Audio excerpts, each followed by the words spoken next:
Welcome back, everyone. Happening right now on the Sister Show. That their parents want them to be exactly what they want them to be, whether it's the child's dream or not. Parents did not have that opportunity, so instead they were trying to instill in us what they did not have. On the other side, I think that it's also a good thing, because look at what all of us turn out to be. Let's keep it 100, okay? I don't think I ever had like a session where I actually sat with a parent and talked about like menstruation, having your first boyfriend. I was in love. And you are not focused. You don't really know what love is about. You don't even know who you are yet. You didn't know don't who you know were. who you are. Then that's going to be difficult. Opening up conversation between you and your kids. And Have the sex talks, have the drug talks, have the boy talks. Like, another big thing that we don't talk about is how parents also impose marriage. Yeah, I'm just going to say it. Welcome back, everyone. So we're going to get into this segment. The main segment of today's show, as we said before, we're going to talk about marriage, relationship issues, family issues, business, finance, health, and wellness. So today we choose a topic that's under family. So we're going to have a conversation about parenting, especially African parenting and favoritism and all kinds of issues and things that we think that we should address as a society and as Africans or as people in general. So I'm going to go to Dr. J. And then I will go to the rest of my sisters, and we're just gonna have a conversation. It's a conversation. Thank you, Jakara, and thank you all my sisters for being here today, and happy to see you guys again, and I hope you guys will enjoy the show. My experience is that being from Africa and being raised in an African household with somewhat exposed parents, but then coming to the West in America and being here more of my adult life than what I spent in Africa, I've learned to be a little bit different in terms of parenting. Back home, growing up, I was the fourth child. Growing up, my parents were very strict, but for some reason, I had more trust from my parents, because I guess I was not the child that liked to go out a lot. I was very focused with education. And with my mom, as long as you are really interested in school, then she was not as strict. What do you think is the issue with that? Like, just because you have a child that's interested in education, and then you have another child that is not necessarily interested in formal education, sitting on the bench, on the bench at the school to learn, but there are other things that as youngsters people can learn. But the African culture, if you don't like to have formal education, then the parents maybe treat you a different way. This is what I think. Because my parents, both of them were not formally educated, especially my mom. She's the smartest woman ever. And I think that has something to do with the personality that she has towards education and formal education. She wanted to impose things that she wanted to have and she couldn't have growing up, because she didn't have the opportunity to go to school. That's how I see it. And which is, for me, it was the best thing ever. Yes, for some kids that are not wanting to be formally educated, or their mind is not into going to universities. To me today, I have this different concept, different beliefs in terms of education. I push my kids to be the best in whatever they do, as long as they love what they're doing, regardless of whether they want to go to university, whether they want to be a doctor, a lawyer, a politician, whatever they choose to do. Even I always tell my kids, don't take me wrong, if you're going to be a bank robber, make sure you don't come home with $5 and be jailed. Make sure I'm sure you say that to your kids, Jay. Yes, I do. That being said, the reason I say that is whatever you choose to do, just make sure you are the best in it. But that's my whole point, that we should encourage our kids to choose the careers that they love, not necessarily what we want them to do, because it's not about what we want, but what our kids want. And I think our parents did not have that opportunity. So instead, they were trying to instill in us what they did not have. What are the parts that will affect the child, you think? Because it's almost like the parents want to live through you vicariously, like whatever was lacking in them, or whatever they didn't experience, or whatever they didn't get to do. And I think it's beautiful, but at the same time, it's a lot of pressure on the kid, because I feel like the kids would never be able to explore and find out who they really want to be under those settings. We were lucky. We came here at a younger age, right, in America. But then you still have like youths in Africa that their parents want them to be exactly what they want them to be, whether it's the child's dream or not their dream, but it's the mom's or the parents' vision. Yeah, so I think a lot of that has to do with the culture, more of the culture. And we all know African parents. I think there's like a lot of comedy out there. People make fun, like jokes about it, but it's reality, and it's the way that they were raised. So it's been like generation and generation, like how they've been raised. You only know what you see. And some of my sisters say I'm a little bit strict. I just have a set of rules. Maybe we're all saying like African parents are like very, very strict, but on the other side, I think that it's also a good thing, because look at what all of us turn out to be. Lady had make a very important point, that is, you know, it did have a good impact, and that's the reason why we became who we are today. But I also think that sometimes it does have a negative impact, because once you're restricted to do something so much, especially let's just take an example and say, I love to party, right? And then I was restricted to go to every single party that has ever happened. Then I can become rebellious and start sneaking out, dodging to do certain things. So I think those are things that we also have to pay attention. We'll probably do it anyway. Well, exactly. And that's exactly why I'm speaking to it. You know, like, if you restrict me so much to do some things, like what I'll end up doing is I'm going to sneak out and do it anyways.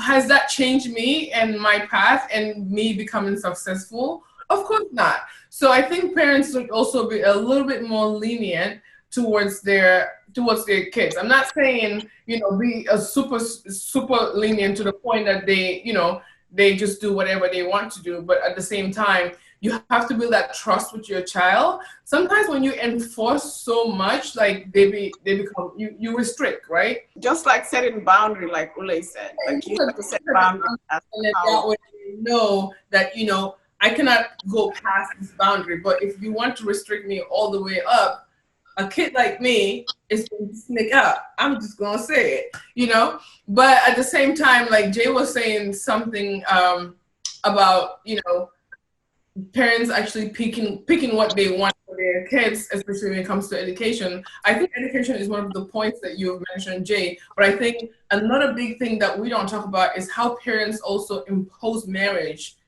on you. It's like so expected.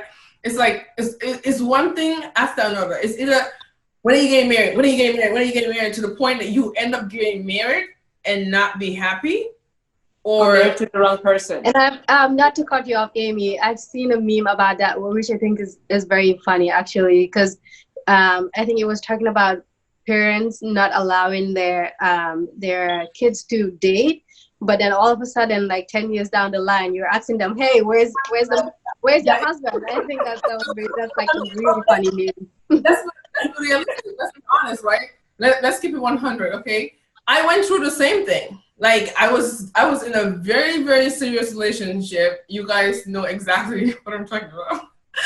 I was in a very serious relationship. And Say you were in love. Say you were very in love in a relationship. She thinks she was in love. I was in a serious relationship. I was in love. But at the same time, like my mom and Jay was backing her up sometimes, was like, no, you can't get married. No, you can't get married. And at that point, I was like, you know what? Like, if my parents don't want me to get in this, like, then I'm out, right? But I was in my 20s then, right? And then now, every single time my mom sees me, it's like, why are you not married? What? I'm like, wait, hold on. You're confusing me at this point right now, because I can't get married. I can't have a boyfriend. I can't go out. I can't talk to any boys. Yeah, when you were 20. Now you want me to be married. But now in your 30s. Yeah, now I'm in my 30s, you want me to be married. And I'm like, nobody wants me. When they wanted me, you said no. so it's like... Joe, Amy, I think that it always comes from a good place. I think what they really want from us is to be really good people, really great models of society, and not just to, be in every relationship out there, not focused. I think that's the main point why they try to try to nurture us to be those kind of like that kind of a Yeah, person. And they and in want addition to that, and Amy, not to cut you off, Moms, but I believe that also they want you to be independent, because right now, if you get married at a young age and you are not focused, you don't really know what love is about. You don't even know who you are You yet. don't have a You career. didn't know You who don't you know were. who you are. Then that's going to be difficult. Which I agree with, guys. I agree with, right? Because honest to God, right this second, if I'm gonna be honest, right? I've seen the same exact person again, and in my head I'm like, what the hell was I thinking? Right? Because I was not mature enough to get into that part. I'm saying I wanted to bring that point just to kind of make you understand that sometimes also They confuse you. they confuse you, right?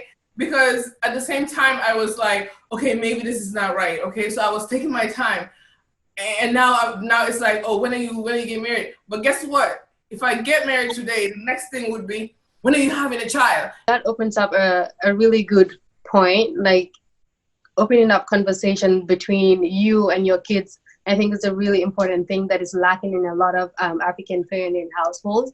I feel like when we were growing up, there were a lot of things that were needed to be discussed between between kids and their parents that were never brought up. I don't think I ever had like a session where I actually sat with a parent and talked about like menstruation, or having your first boyfriend, or like finding the right person to get married to. I feel like we should open up conversations like this, because whether you like it or not, your kid is gonna go out there and gonna date Have someone. a boyfriend. Your kid is gonna go out there and be in other kinds of relationships. So it's always important to actually open up that floor. That way, when your kid is going out with someone, at least know who they're going out with. When they're going out, you don't want them like sneaking out, just because they can get into drugs, or go out with the wrong people. So I think it's always important to open up these conversations with our kids, even though you don't want them to like date maybe at a certain age, but I think it's important to actually have these conversations with them. I think the most important thing too is like you said, opening up, because usually, at least if you open up to the kids, you as a parent can actually guide them and tell them like what you expect of them, rather than them going outside and getting some other information that you don't, and influencing their thoughts and their decisions. Whereas if we as the parent are like really talking to them and kind of explaining to them like, and going through the thought process, as kids kids are really, really like smart, so they may think through it, and if they go outside and hear something else, they will probably latch onto, oh, but my mom said this. Like I have a lot of times like where my kids will kind of like challenge me on something, and they say, oh, my teacher said it. No, but my teacher said that, right?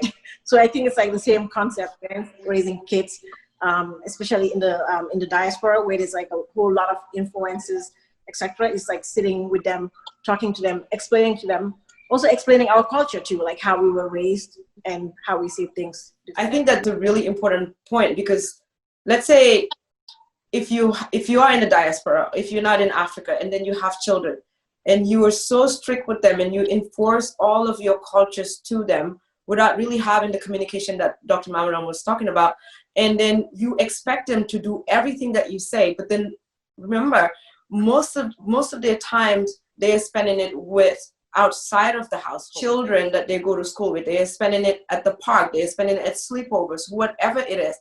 So having that dialogue and that open conversation with the child, so that they can trust you and you could trust them, and it's like a very open and honest relationship, I think it's important. Because if not, the child, I think the child could be rebellious towards everything that you have been teaching them, and they pick up on everything that they see outside, and they do exactly that because of like what Amy was saying, like being rebellious. Because and you not to cut you off, but this conversation that we're having, Mama can probably vouch to it. It's not just with the African healthcare and working in emergency medicine. I don't know how many times parents just assume, even American parents just assume their kids are angels. They're not supposed to know this. They're not supposed to be involved in drugs. They're not supposed to know A, B, C, and D.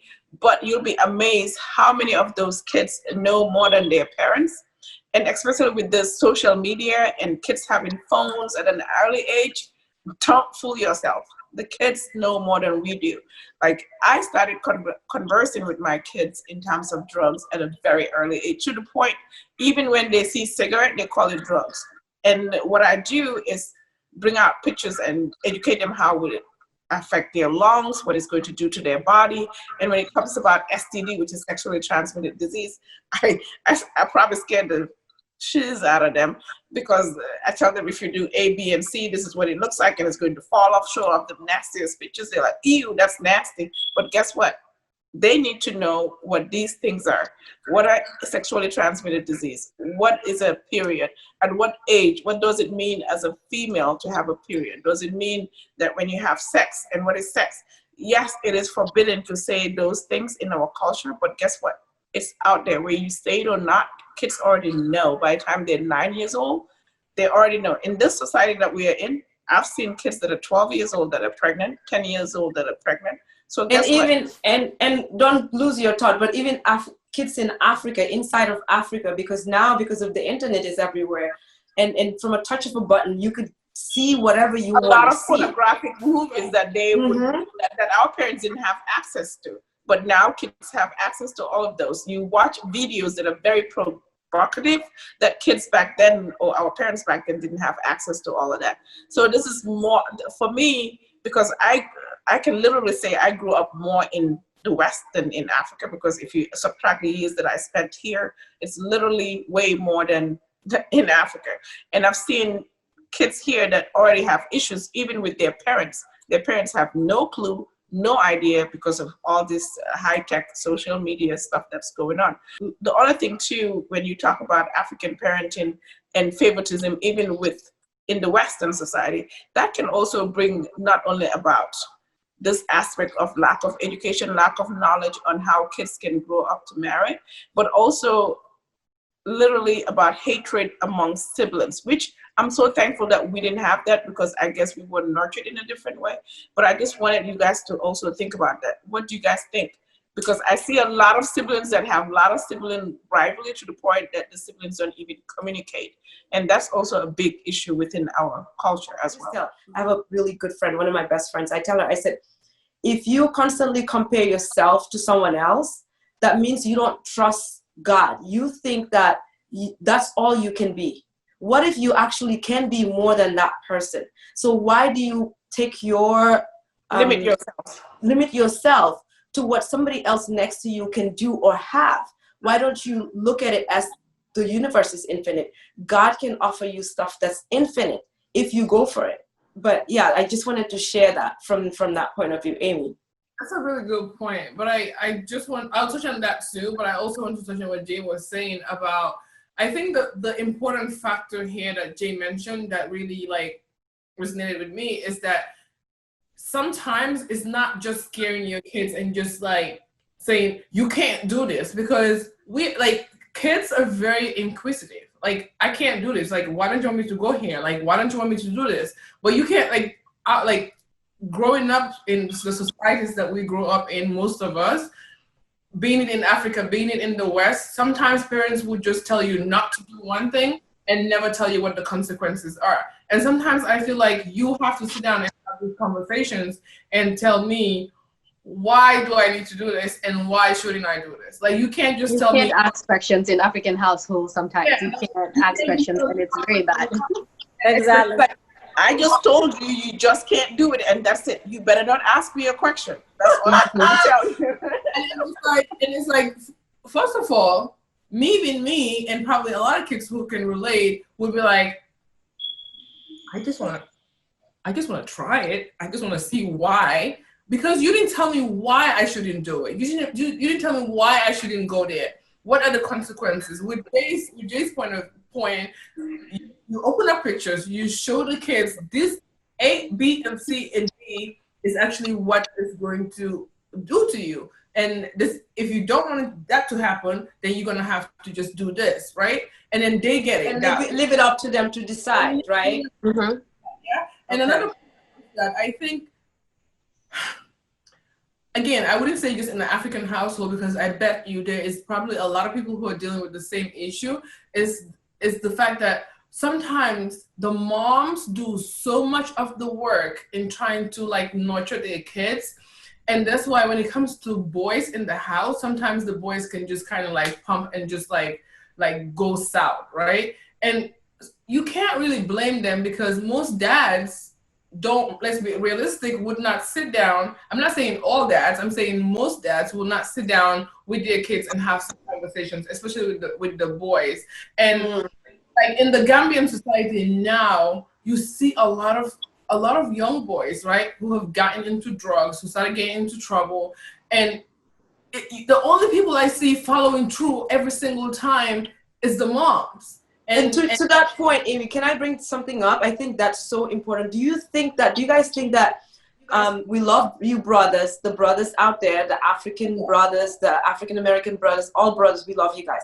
But this is just an honest conversation. Do you guys think that our parents, when we were growing up and when we were growing up as Africans, they are more focused on the women than the men? So even when the men grow up, it seems like the women are actually becoming more in society nowadays than the men, because I feel like the men are left behind. Like they don't expect too much from the men and they don't impose too many things for the men to do, responsibilities. I remember when we were growing up, every weekend we had to cook, we had to do things. I would go to the market at, I think I was probably 14 years old, and I would come home and cook every Sunday.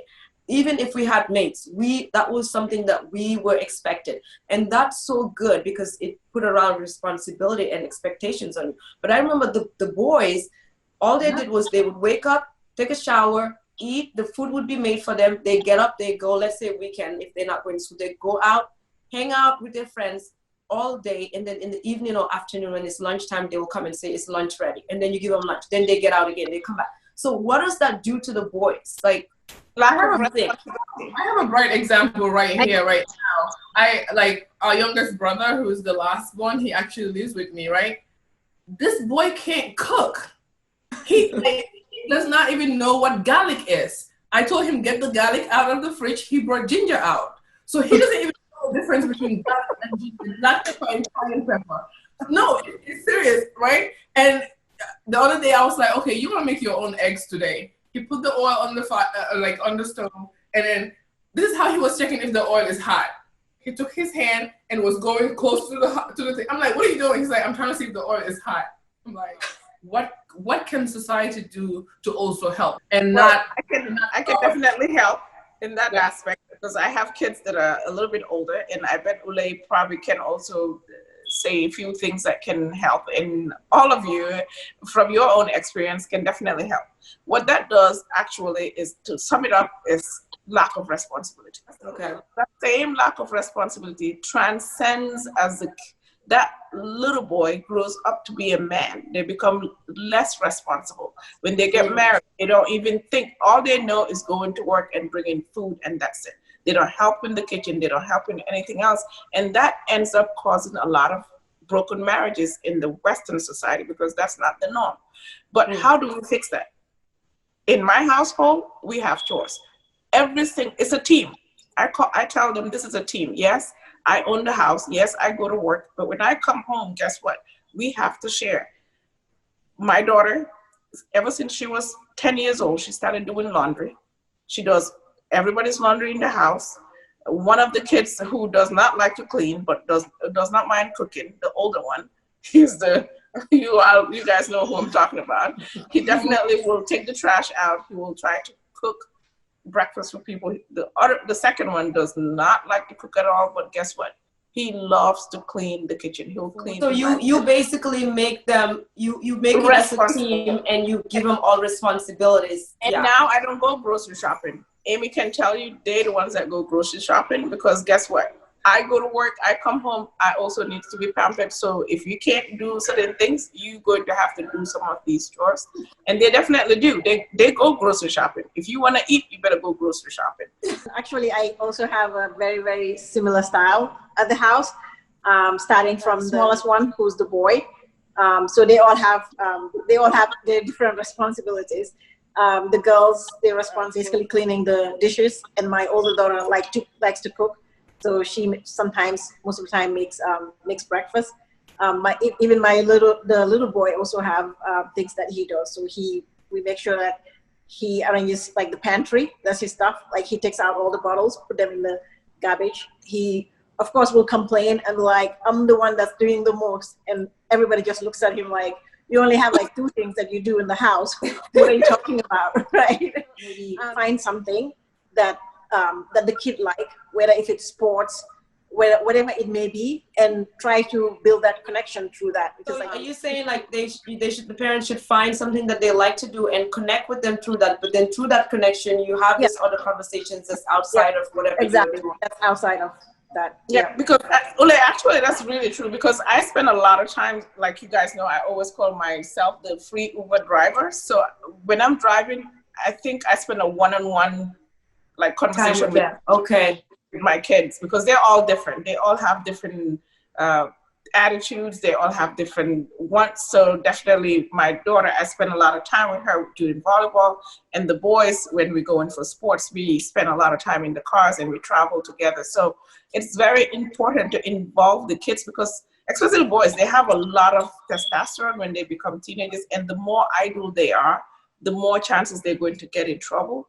And getting involved in sports also help them to believe in teamwork, and also keep them focused and know that there's something more they have to want. What else can you say, Mama? Let's say those parents in Africa. Yeah. What are some of the things that they really need to like do to help the children to be better? Yeah.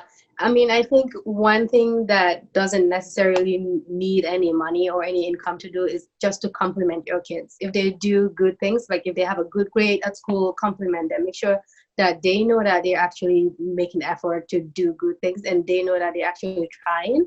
Telling them that what you're doing is great, keep doing what you're doing, and don't neglect the good things that they're doing. I know that a lot of African parents always like to be very harsh with their kids. Like if they have a very like bad grade at school, you get, timed out, or they, beat you up, monkey dance as we know it. You get to do a lot of punishments when you don't do the right thing. But most of the time, the good things that they do never goes to be appreciated. So I think that doesn't even need money. Like if you're here, if you have the resources, you can reward them. Like I've seen Jay do that multiple times when Auntie Mami like had like a really good volleyball game. She bought her something. I think all those things are nice things. But if you don't have the money, just telling them that you're doing the right thing. And moms, I agree with that point. And to pick up from there, I think in our own household when we were growing up, I don't know if you guys remember, I think that every end of school year or every end of like the exams or term, right? So everybody, all the kids will have to come in the living room, and then you'll bring your results. Everybody will be present. And I think that, my mom or my dad will pick out, okay, what is your result? What is your result? And everybody will say what they had. So if you had like first, Ole, okay. If you had first or second, so you were praised. And us sitting there, for me, at least as a child, what I remember is sitting there and watching that they were praised, and they were basically, like you said, moms, congratulating or telling the person they did very well. But at least for me as a child, sitting there watching that, I was like, okay, I need to do better. But one thing I remember, I used to hate reading. OMG. I hated it because you know what? Every time my mom wanted to punish me, she would give me Lady Bird. Do you guys remember that? The book, the book? Yes. And she would tell me, she didn't make us read it the whole day. Go sit down, read that. And I would fall asleep every time I start to read. And up to this, maybe recently, I actually started enjoying reading. But I hated it because I think my brain registered it as a form of punishment instead of something that you would love to do. So let's say if she told me to go and be creative, because I like to be creative, I think I would have been a lot better. I used to literally sit there and try to read, and I would fall asleep. And Jay, do you remember one time I fell asleep and you guys put me in a broken freezer and closed it? And one time I was reading and I fell asleep. They took my braids and they tied it on the chair, and they wake me up to get up. And I got up and I was like, I can't. But sisters. But you go, hold on. I'm confused as to what household you grew up in. What? I don't know what household you grew up in. Oh, because you didn't grow up with us. You were younger than us. It was a different generation. But hold on. That must have been the nice generation.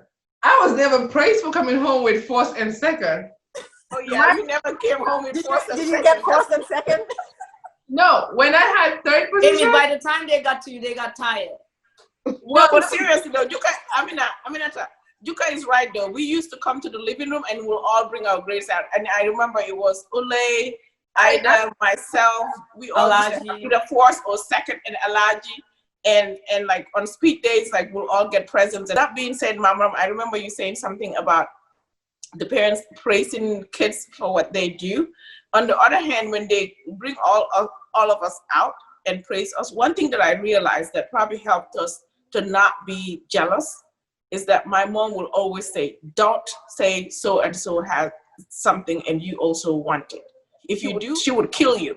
You cannot say, oh, somebody has this, I also want it. No, you cannot. Yeah, I have a story. I have the craziest story, but it's all facts, I promise.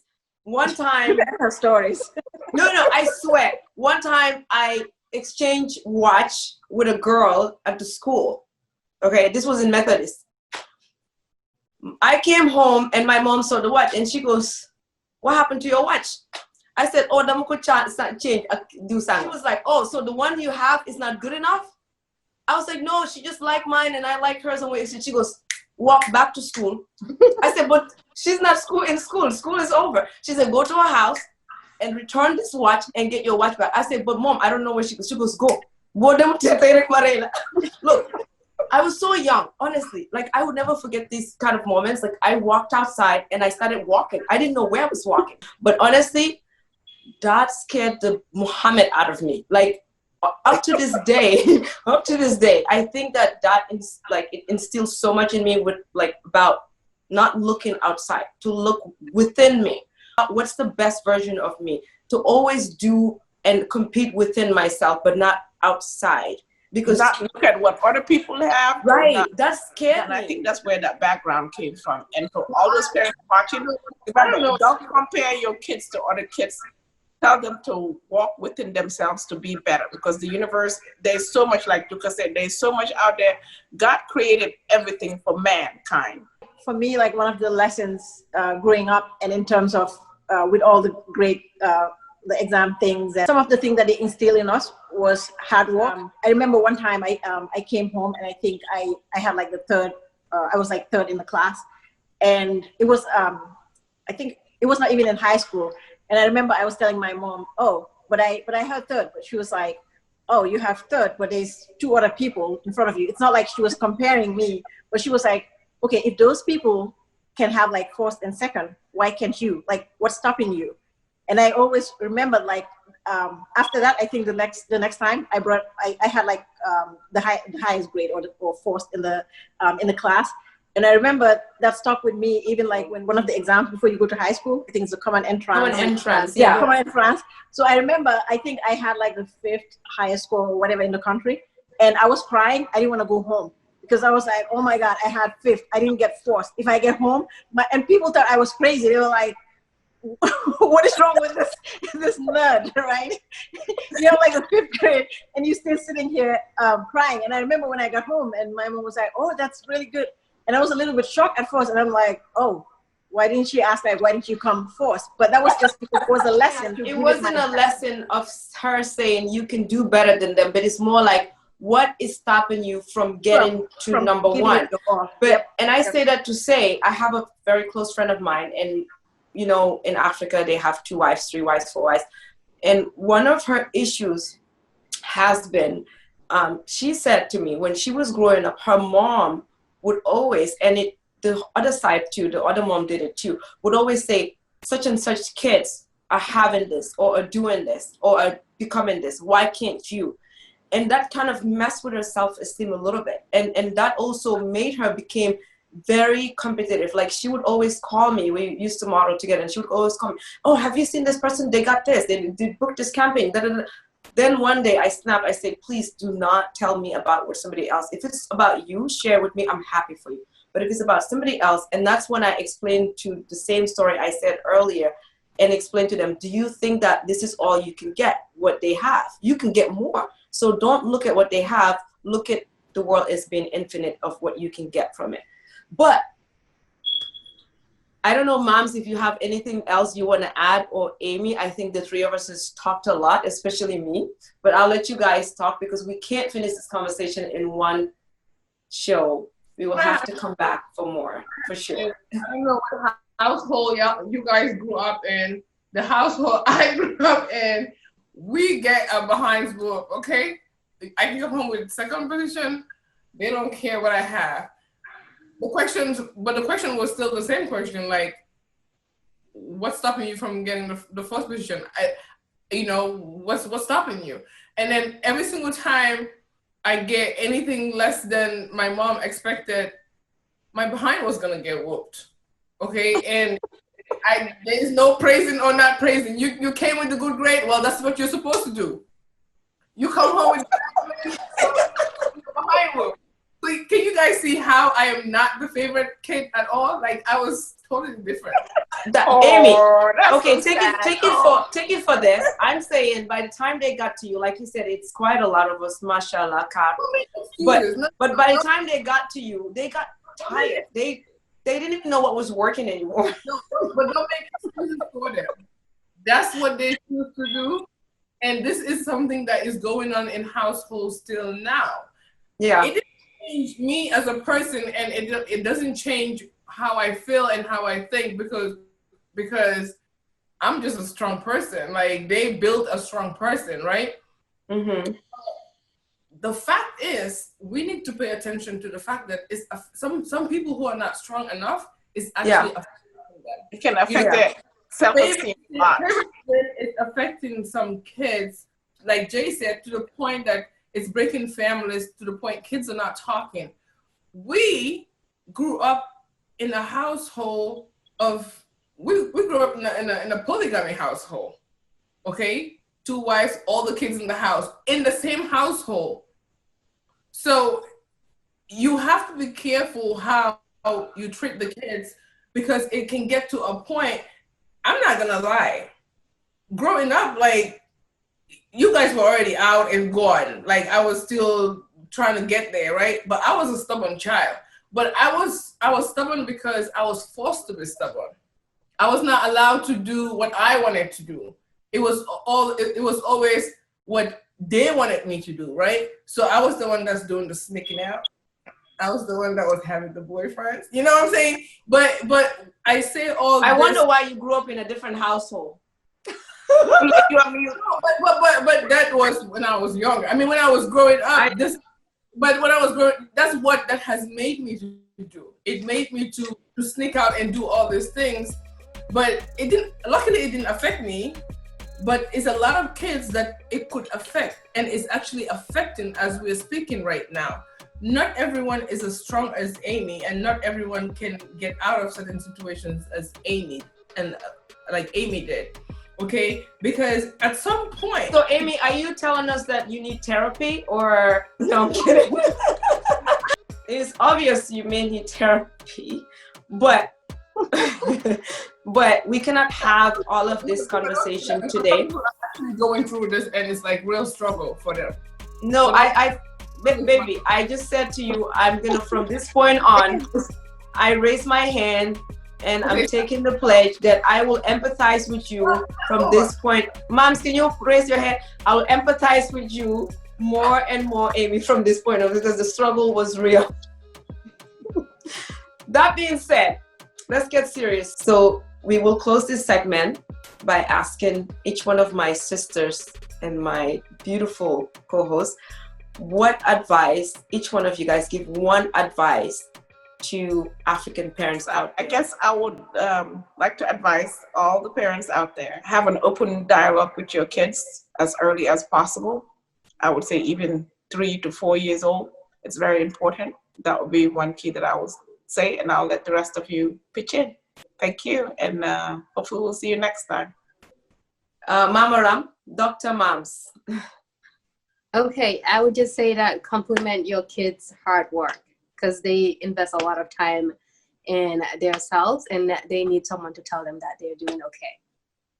Perfect. Thanks, Dr. Moms. Let's go to Ole. I'll say giving them time to find themselves, to basically understand themselves more, letting them be creative. Just because maybe you're in one field, or you're a doctor, or you're in technology, or whatever you may be, that's not what you should espouse that they be. They may be way greater than that. That may not be their calling. Their calling may be something else. So just let the kids be a little bit free, be creative, and just love them. Thank you, Ole. Let's go to last but not the least, Amy Sisay, the diva that needs therapy.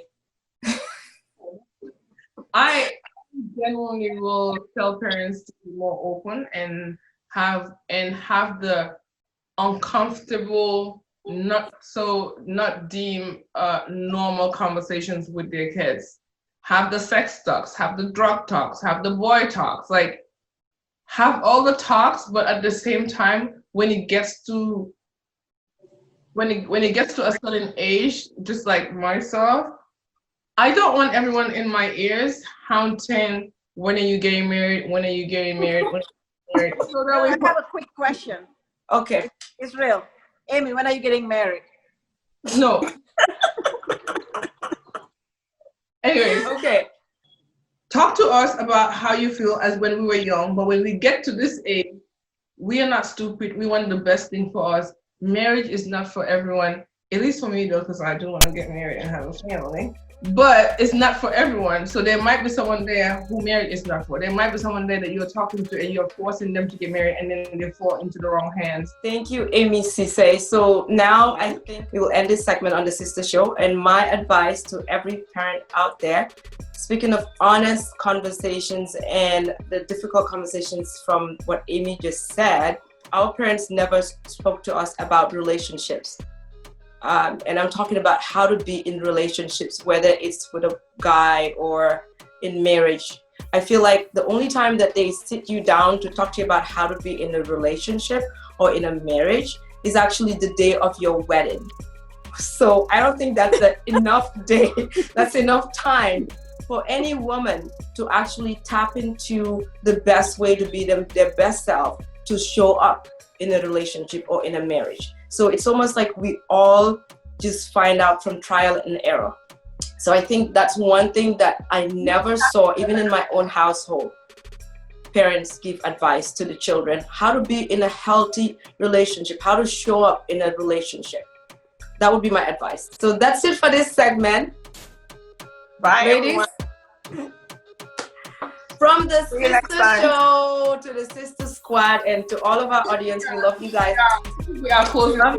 Thank you so much for watching. Don't forget to follow us on all of our social media platforms to stay connected.